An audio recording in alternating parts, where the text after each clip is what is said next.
This video, I'm gonna break down my entire live guitar looping setup and share the core concepts so that you can build your own custom live looping setup for whatever you want to live loop.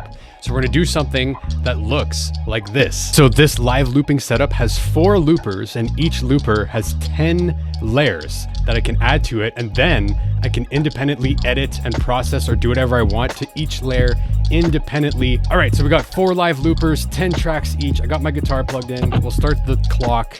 I'll give you a demo and then we'll break it all down. All right, so we're gonna start the clock. 2, 3, 4. Start the loop 1. Stop it. Let's add a second layer on there.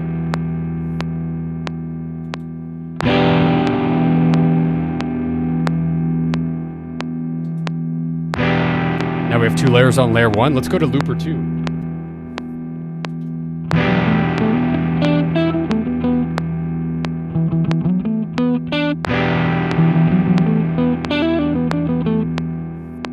Stop it. Let's say I didn't like that. Easy to undo, just as simple as that. Let's go again. Cool, let's go to looper 3.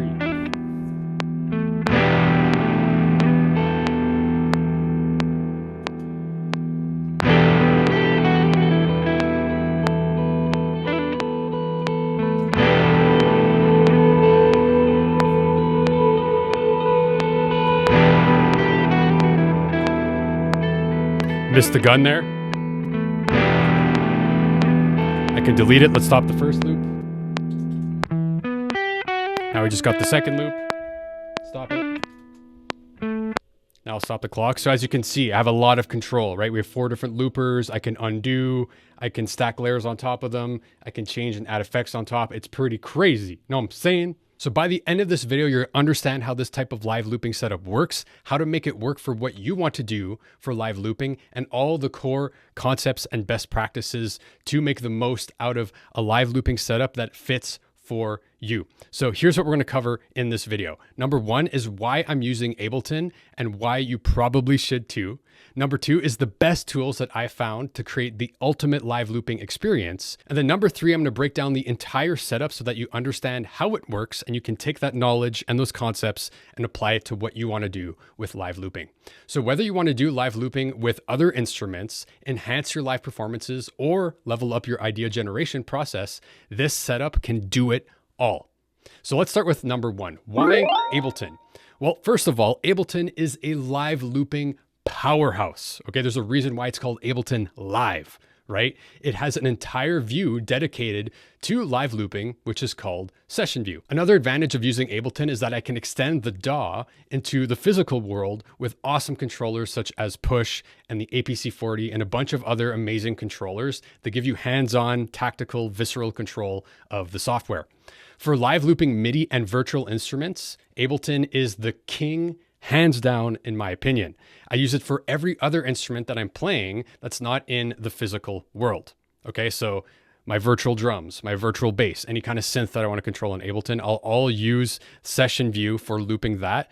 But the situation changes when we start introducing real instruments and working with audio, like my guitar or a vocal or any other kind of acoustic instrument. So when it comes to live looping audio, I've played with many other loopers in the past over many years, and I've tried many different solutions, such as the looper built into my Line 6 Helix, the Ditto guitar pedal, the Boss 505, which are all good in their own ways, but they have nowhere near the same amount of customization as Ableton.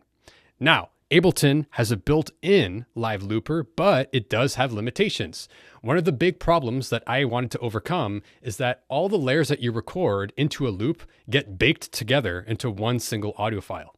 All right, so I'm sharing my screen in Ableton here, and I just want to give you a quick glimpse as to what I'm talking about Session View and Ableton's built-in looper. So this looks crazy. You don't have to worry about all this. I'm just going to scroll over here. And I've got all these other tracks with instruments loaded up. I'm just going to select track 8, where I have a piano sound loaded up. And I'm going to go ahead and show you my hands in the corner so you can see my hands. Cool beans.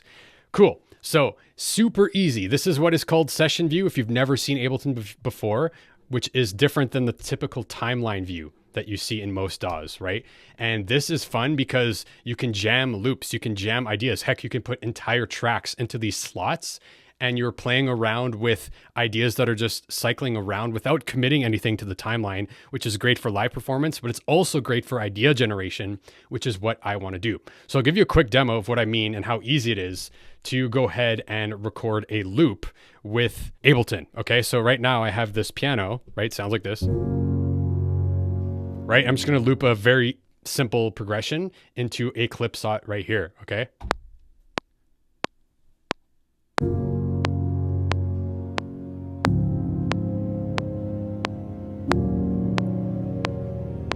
Then I'm gonna hit it again to stop. Right, so again, we have a loop going right there with the chords I recorded. That easy, right? If I want to stop this loop, I could just hit stop. Now it stops playing. If I want to restart it, I hit it here. If I want to record another loop into another slot, I just hit that slot. Super easy, okay? But the thing is, this only works for MIDI instruments, right? Yes, we can do the same thing for audio, but then we can't overdub, right? So let me demo that to you real quick. So as you can see, looping MIDI, super easy and intuitive in Ableton. And if we wanted to overdub, it is super simple as well. So for example, let's go back to our piano track. I'll just loop that chord progression once again in the second clip slot. 2, 3, 4. Get the click back. Let's loop that. Right, and then if I wanted to, I could record more notes on top. So let's do that on the second round. Super easy, just hit record.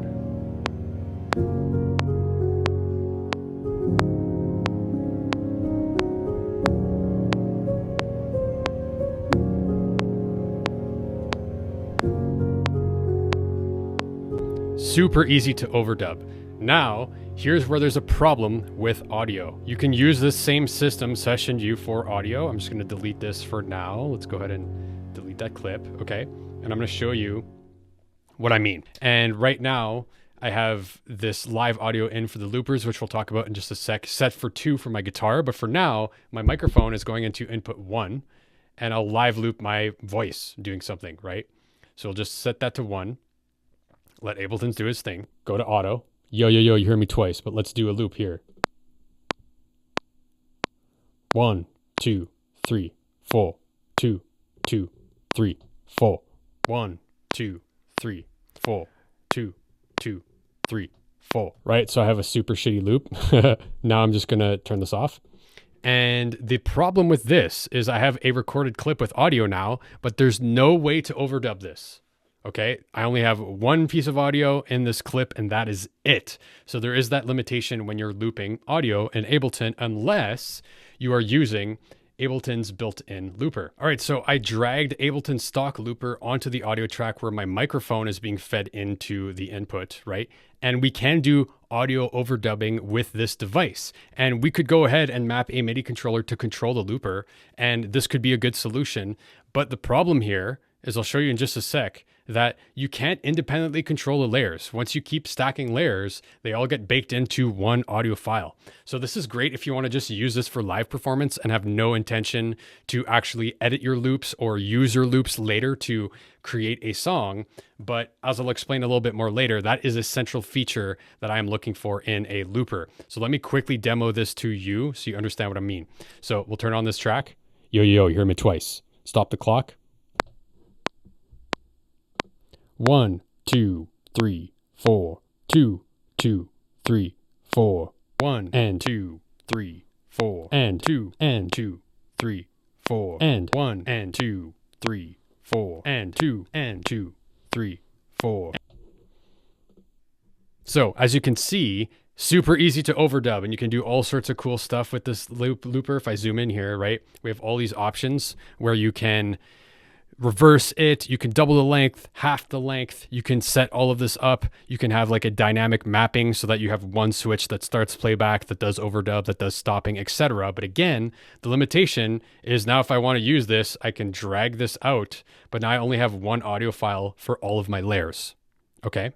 All right, so here's the situation. We can loop virtual instruments with MIDI and we can overdub MIDI, no problem. If we're going to use session view for audio looping, then we can only do one layer. And if we use Ableton's looper, then we can overdub audio, but then it's all baked into one file and we can't really manipulate the different layers independently afterwards. So let me talk about the tools that I found to solve this problem. All right, number two, I'm now going to talk about the best tools that I have found to solve this specific problem and to create the absolute best dynamic live looping setup that I have come across. So I've just finished making an album and now I'm making another one.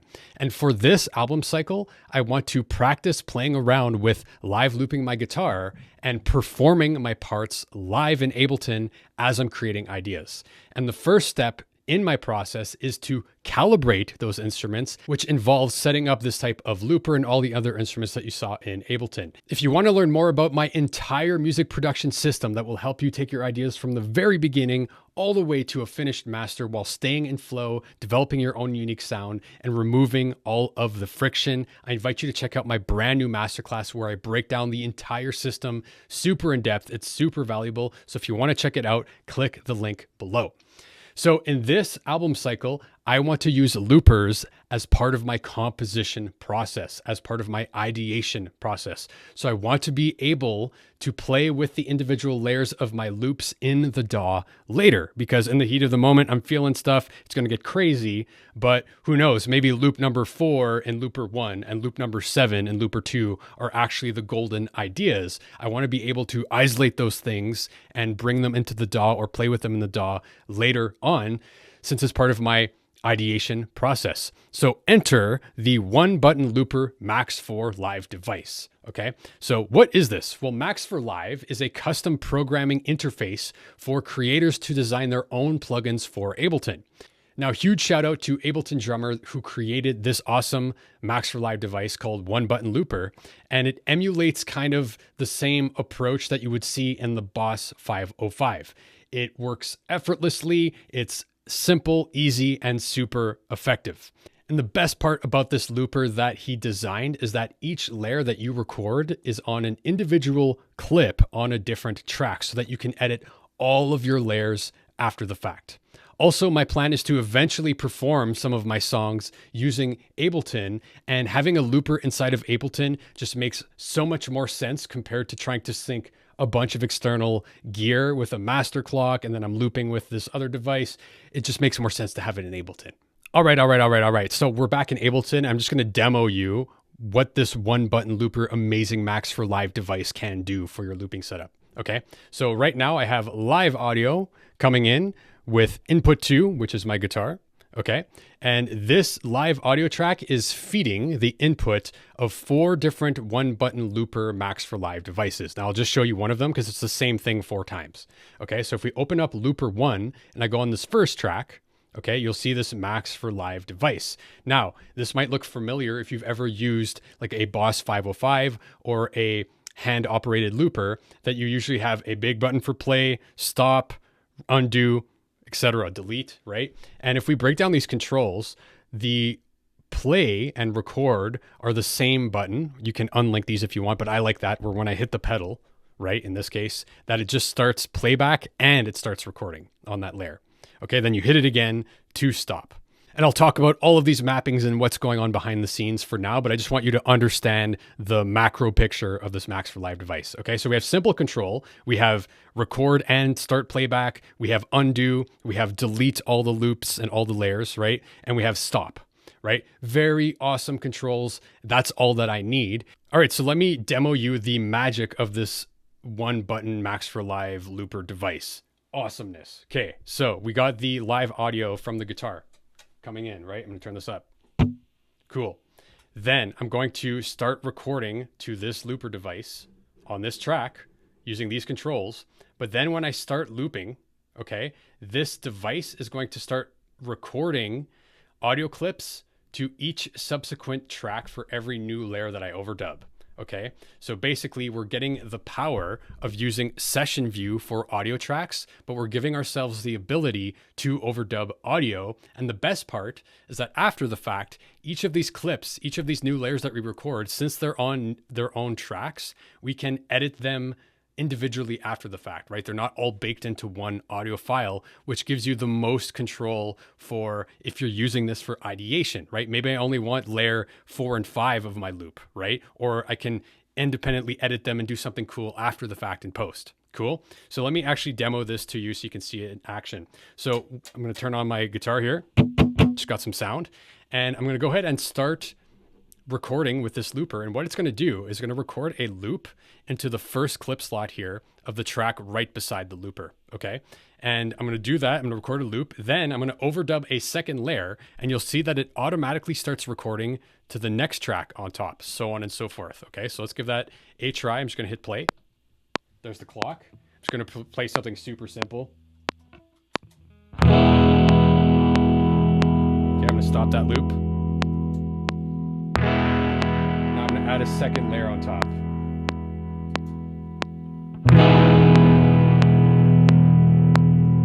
Stop it. Right, now I have 2 layers. I'm gonna stop playback, turn down the guitar, right? And here's the powerful thing. Now in layer 1, right, if I just solo this, there's the first layer we recorded, right? If I unsolo this, go over here, there's the second layer I recorded. So now, after the fact, I can play around with these layers however I want after I had a massive, awesome jam session. Now, that's all fine and dandy. The 1-button looper, awesome overdubbing audio in session view, great times. But how do I control this with my feet, right? When I'm playing guitar, I'm using 2 hands, and it's super annoying to have to use my hands to start and stop loops while playing guitar. And if you play guitar, or if you play saxophone, or any other instrument that requires 2 hands, or heck, if you just want more control by controlling things with your feet while your hands are busy, we need a solution to be able to loop with our feet, right? If I go to the room shot here, if I'm playing guitar here, and then I have to go hit a loop to start it or stop the recording as I'm playing, it's just impossible, because I got to play, then I got to stop ahead of time, stop the loop. And then if I'm going to start a loop, I got to hit it, then get back over here. It makes way more sense to control with the feet, right? So enter the Morningstar MC8, okay? In my opinion, this is the best MIDI foot controller for Ableton, period. And here's why. It can have multiple gestures per pedal, and it can send hotkeys to activate functions in Ableton, and it has 2 banks per preset. Plus, you can connect like 4 expression pedals. You can like sync it up with a bunch of guitar pedals if you want to, and there's like a zillion things and a zillion ways that you can use it. So with this multi-gesture control, I can map all the functions of the 1-button Max for Live device to one single pedal. All right, so let me quickly demo you what I mean by these multi-gesture actions with the foot pedal. And don't worry, I'll show you how I set it up later on in the video, okay? But essentially, with one single pedal, okay, all of these functions will be with one pedal that I'm pressing on my feet. And I can activate all the functions in the 1-button looper, like you can see ahead of me, right? So the play, the record, the undo, the delete, the stop, all happens with one pedal with different gestures. Okay, so let me show you what I mean. So I'm just going to turn on my guitar here. Okay, and when I press once, okay, it's going to start playback and it's going to start recording as well. So we'll do a nice cool chord here. 2, 3, 4. Turn on the click. So when I hit it again, I'm just going to stop, right? When I hit the pedal again, it stops the recording of that loop and continues playback, right? So I just hit it once, recorded my loop, hit it again, and now it's playing back, okay? Now, while something is playing, okay, I can hit it again to add a new layer.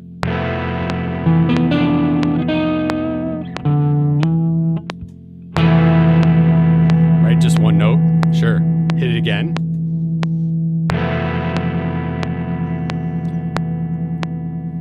Right, so I'm gonna stop playback. So now, just by hitting it once again while there was a loop playing, I overdubbed another loop, okay? And then hitting it again, stopped the second loop, right? So now I have two loops playing on top of each other. Now, let's say I didn't like the last loop I did. I mapped the function of press and hold for undo, which is this yellow arrow, right? That's undo. So now if I press and hold this button, right? Notice how the last layer recorded disappears. I'll zoom out here. Right, we got two layers here, 1 and 2, right? If I press and hold on my foot, Notice how it deleted the last layer that I recorded. If I press and hold again, it undid the first layer I did. Okay. Awesome to have that at your feet, right? So let's go ahead and do that layer again.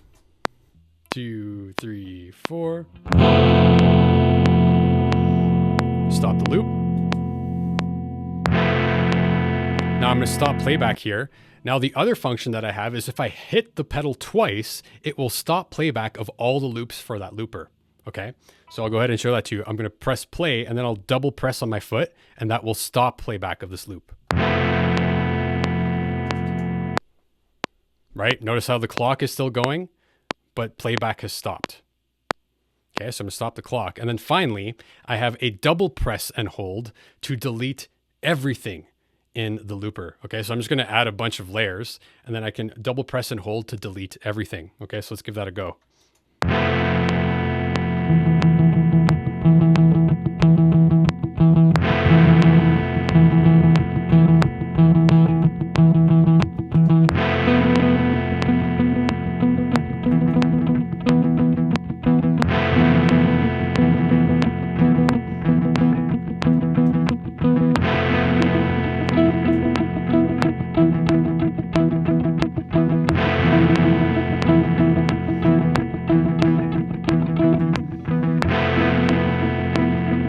All right, so I got all these layers. They don't sound that great. That's all good. So if I double press and hold, boom, they're all gone. Okay, so there is the control that I have mapped for one single pedal to control all of those functions with a looper. And then what I've done with my setup is I have 4 buttons that are each controlling one looper like this. Okay, so I have 4 loopers that I only need 4 pedals to have that much control with. Finally, sometimes when you're live looping, you don't always want to have to press the pedal to start a second or a third loop. Okay, sometimes it's handy to be able to press the button once and then a loop will start and stop and then a second loop will start and stop just with one button press, so you can really get in the zone. And with some clever Ableton magic, check out what I can do. All right, so I'll just show you this and then we'll break down how to set it up later. But if I hit one pedal, okay, I'm just going to hit this once. Notice how it's going to record 2 loops in a row just with one button press. Okay, so I'm going to hit the button and then I'll go over there so you can see, right? So hit it, 2, 3, 4.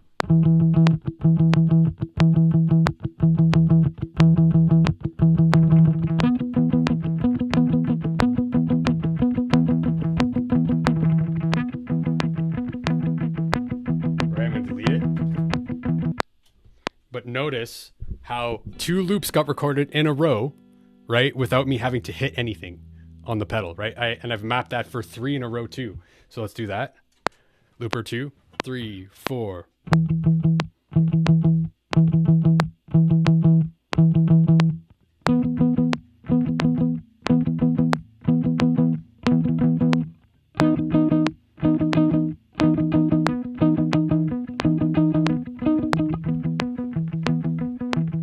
Right? Awesome stuff. Now, it's all great for me to demo you all of these features, but without understanding how it's set up on the back end, it can be hard for you to recreate. So now let me show you under the hood for how this is all set up. Okay, so section 3, we're going to go through all of these major tools and show you how I have it set up so that you can take these principles and make it work for what you want to do. So number 1, let's start with the 1 button looper. We back in Ableton and we're going to break down the 1 button looper. So we've looked at this a little bit, right? But I'm gonna go ahead and zoom in so we can see this a little bit closer.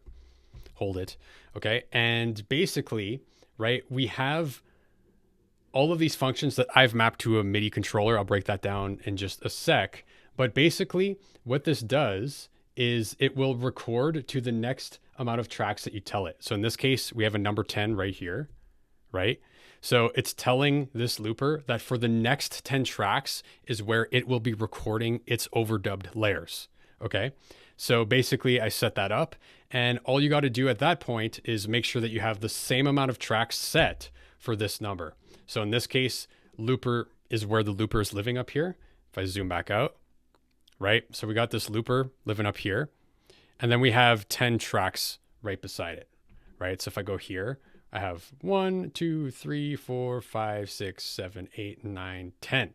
10 tracks. Now, you don't need 10 tracks. You could do this with 2, you could do this with 3, whatever you want to use, but you just want to make sure that it is the same as whatever is set down here. Okay, so in my case, I have 10. It just gives you maximum flexibility, which is awesome.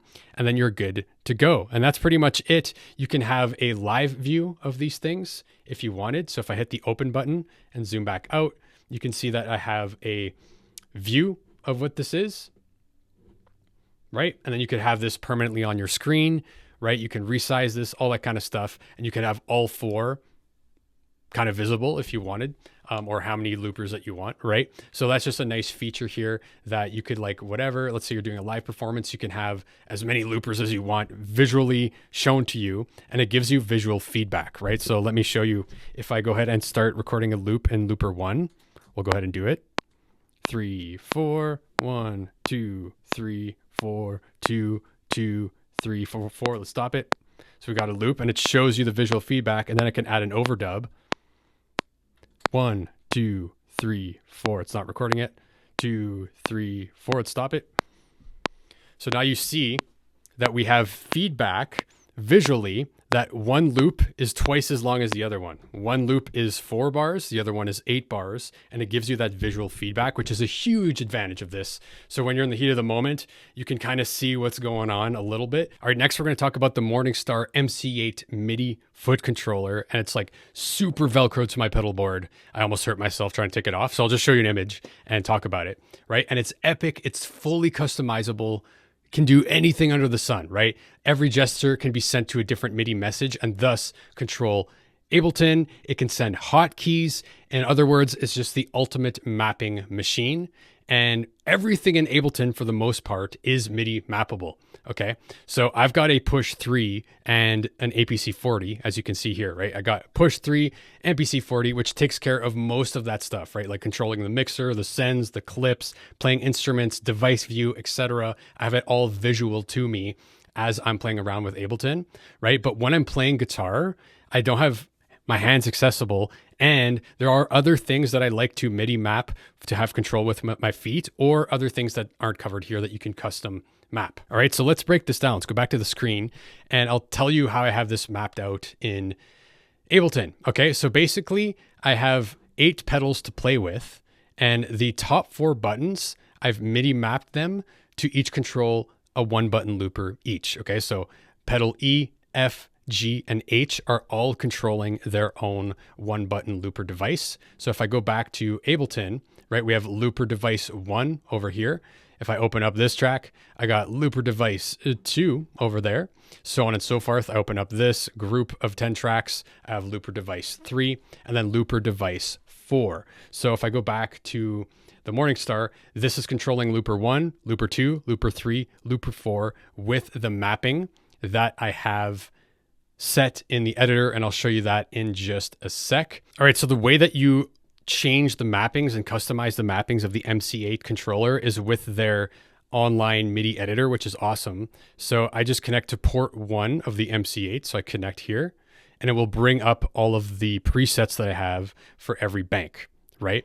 So if we go over here to bank 1, right, we can see that I have all of this stuff that I've set up, and we'll break this down in just a sec, okay? But first of all, I just want to show you a looper. So right now I am editing pedal E, okay? So this is all the settings for pedal E. If we go back to the image, it's for this pedal that I am adjusting the MIDI.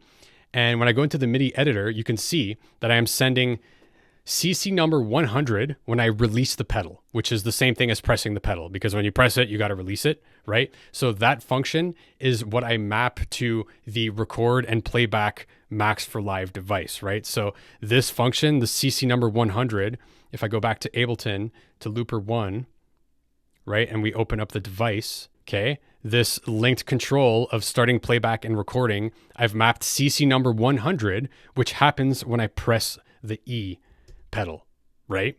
So again, sending CC number 100 when I press that pedal. Now for that same pedal, if I press and hold it, which is a long press function, okay, I'm sending CC number 101. So now in Ableton, I wanted to map the press and hold gesture to the undo button. So all I did was went into MIDI map mode. I clicked that button, and then I, pressed and held that pedal, and then it sent CC number 101 to that and mapped it, right? And I did the same thing for just pressing it for that, so on and so forth, right? Then I go back to the editor, right? CC number 102 for double tap, hitting it twice really quick in a row. So this is the power of this controller, is that all of these different gestures, whether it's hitting it once and holding, pressing it twice and holding, can all send different MIDI messages, right? And then in Ableton, you map those messages to whatever you want, right? So in this case, the double tap, I mapped that to the stopping all the clips, right? If I go back to Ableton, it would be this guy, right? Where I double tap, all the loops stop on that looper. And then if I go back to the editor, right? Long double tap, which is pressing twice and holding, deletes all of the loops in that looper, right? So I basically did this for all of the loopers. So looper 1 is on pedal E, looper 2 on F, looper 3 on G, looper 4 on H, and they all send their own CC numbers, okay? And then I map that in Ableton. Pretty straightforward. So that's for the 4 loopers. Next, let's go to A to D, which is what triggers those clips, okay? And this one is super simple. All that happens is when I press pedal E, right? When I press, pedal A, this bottom one, it sends CC number 116, and then inside of Ableton, I've mapped CC number 116 to trigger this clip that lives on looper 1, okay? And you'll see that 117 triggers this clip on looper 2, so on and so forth. And I'm simply just mapping, let's go back over here. I'm simply just mapping all those CC numbers straight up. I'm just pressing it, it sends that CC number. So it's super simple one-to-one mapping where I'm just launching those clips. Now let's break down those clips real quick, and then I'll break down bank 2 here, which is another crazy layer. We'll talk about it. Don't worry, it's awesome, okay? So let's go back to Ableton. Now, in what's going on with this clip, right? So basically this clip is sending a note, C1 in this case, at specific times. And why? Because I want this clip to send information to the 1-button looper over here, right? So what I did is that you'll see right here, this tiny little box. If you hit that box, it will make the looper listen for a control message so that it can map it to that function. So in this case, I want C1 from this clip, if I go over here, right? C1 from this clip, the note data, to actually trigger this function, right? Of starting recording and stopping recording. All right, so what I'm doing with this clip is, again, I'm sending C1 as note data, and I map that to act as if I was pressing a pedal, right? It's just like boink, hitting that pedal, which will stop recording a loop and or stop it, right? So what this is doing is once I launch this clip, it's going to be a 4 count, 1, 2, 3. And then on the 4 count, it's as if I was hitting that pedal button, right? So then on the downbeat of the next bar, a loop will start recording for the length of this amount of time, which is 2 bars, 1, 2, 3, 4, 2, 2, 3, 4. And then at the end of the second bar, right over here, we're sending another message to stop the loop, right? So this note starts the loop, and then we're playing for 2 bars. And then at the end of the second bar, we have another note that's hitting it to stop that loop. But then we have another of the same note right after to start a second loop, right? For this amount of time, for again, another 2 bars. And at the end of this bar, we have another note that's telling us to end the second loop. Makes sense? So right when I launch this clip with my pedal, yo, we're playing this clip, and then it's going to hit this note. Oh, we're going to start recording a loop. And then we're going to stop recording a loop as soon as it hits this note. And then it hits this note, we start recording a second loop, and then this note will stop the second loop. So then we have 2 loops going just with 1 button press. Then I took that exact same principle and applied it to all the other loopers, but just with different lengths. So with this clip, you'll notice that we have 3 loops of 2 bars happening, right? We start here, boom, we record a loop, then we got 2 bars, and then we stop that loop and we start another one. Then we got another 2 bars. Then we stop that loop, then we start another one. Then we got another 2 bars, and then we stop that final loop, therefore giving us 3 loops of 2 bars each, okay? If I continue over here on looper 3, I gave myself 2 loops of 4 bars each, right? So when it starts, you'll notice we start recording the loop, boom. Now we have 4 bars, right? And then we have 2 of those, 2 loops of 4 bars. And then finally, the last looper, I have 3 loops of 4 bars. Okay.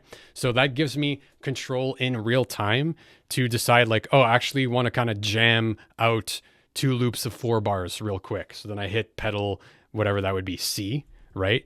And trigger this loop on looper 3, and it will give me the 2 loops of 4 bars. Now, that covers all of the 8 pedals that I have set up for the MC8. But one awesome thing about the MC8 is that it has 2 banks of controls per preset. Okay, so if you press pedal B and C at the same time, it will go to another bank of 8 on that same preset. Super awesome for just on the fly, yo, I want some more controls or whatever. So basically, if I hit B and C, it will move me to another 8 controls that I can map on the same preset.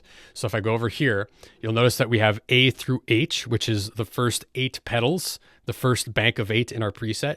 Then we have I to P, right? Which is the next bank of 8 in this preset. And these ones are super simple, okay? And this is another strength of the MC8 controller, is that these pedals don't only send MIDI information, but they can send keystroke commands, okay? So for in this case, this is what I wanted to do. I simply wanted to be able to navigate with my feet. So you can see here that I have up, down, left, and right. And this is super simple. Basically, when I go and I hit this pedal A, it's going to hit down, right? So if I bank over, okay, so I just changed bank on my pedal, and pedal A on the second bank of 8, okay, will actually be the up key. So it's basically just like hitting up on the keyboard. And because of that, if I go back to Ableton, right, like, and I select a clip slot, let's go over here. Let's say we're jamming with our instruments, and I select a clip slot here, that I can actually control it with my feet, right? Super handy. And you might be wondering like, well, why do you want to do that? The first thing is that if I go to my overhead, hands free, I got my hands here, and I can actually navigate different instruments with my feet, right? So let's say I wanted to go to my bass instrument. Cool. I could be jamming, doing all sorts of stuff, hit it with my feet. We're in another instrument, blah, blah, blah, blah, blah.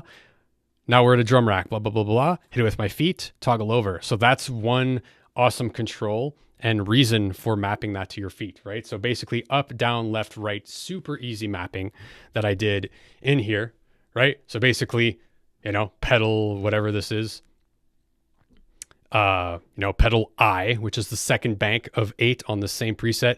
When I press it, it does a keystroke. And the only keystroke that it does is the up arrow. Okay, so up arrow, down arrow, left arrow, right arrow is the next 4 controls on my second bank, A, B, C, D, but the second bank, right?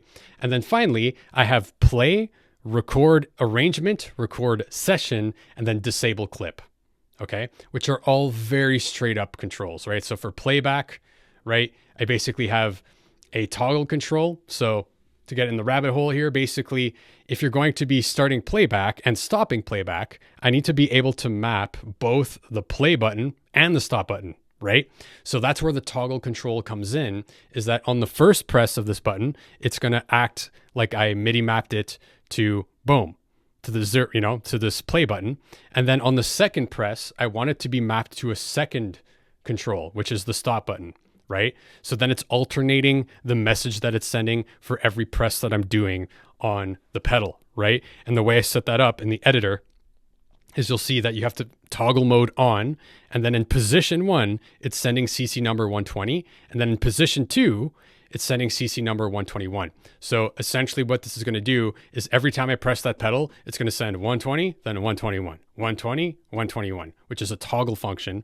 And then inside of Ableton, I've mapped 120 to play and then 121 to stop. So then I have both play and stop on my feet with one pedal. Okay. And then the other one is simply I key mapped the button 0, which is the shortcut for disabling a clip, right? So if I highlight this clip and I press 0, you'll notice that it disables it. I hit it again, it brings it back. I just simply have that on my feet, right? So like on live, if I want to stop a clip really quick, I can just hit a pedal and I can select the clip that I want to highlight with these arrows, right? So maybe we go over here and let's say I want to disable this clip, I hit disable, right? So it gives me control while I'm jamming out with my guitar, right?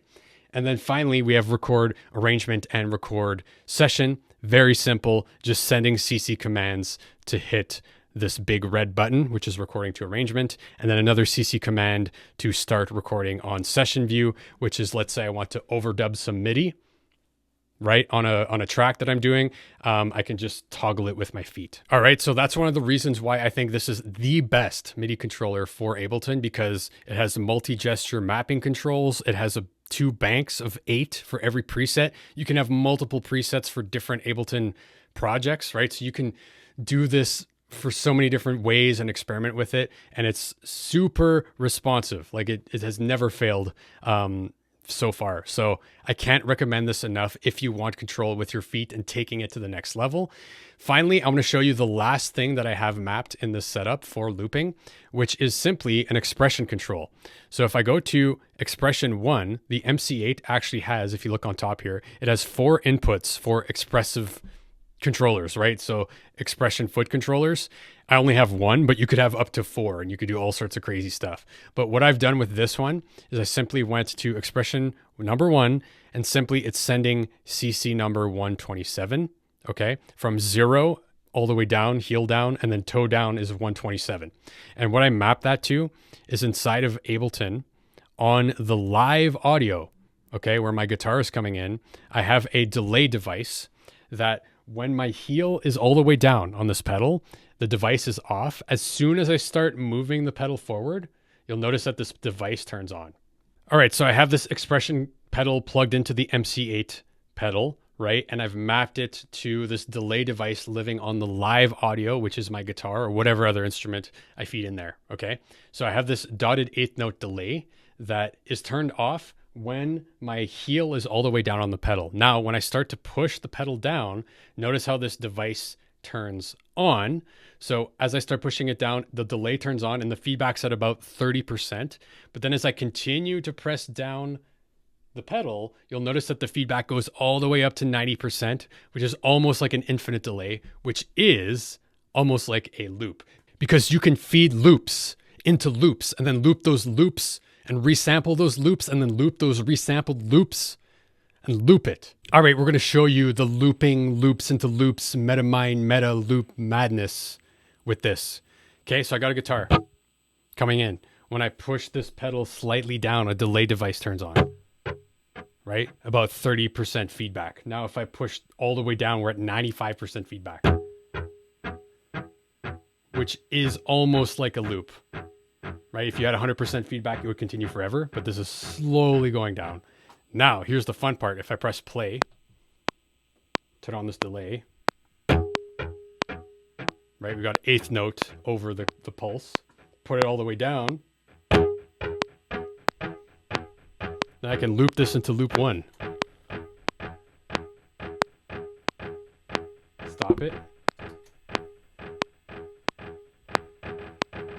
Turn off the original, turn on my guitar. Now I have that printed to a loop. So you see what I mean? Like I made a loop with the delay looping itself almost, and then I printed that delay loop to a loop. So now it's looped. No, no, I'm saying cool beats. Now, as you've seen, the live looping setup with the guitar pedal and all this stuff is only part of my setup that I've got here.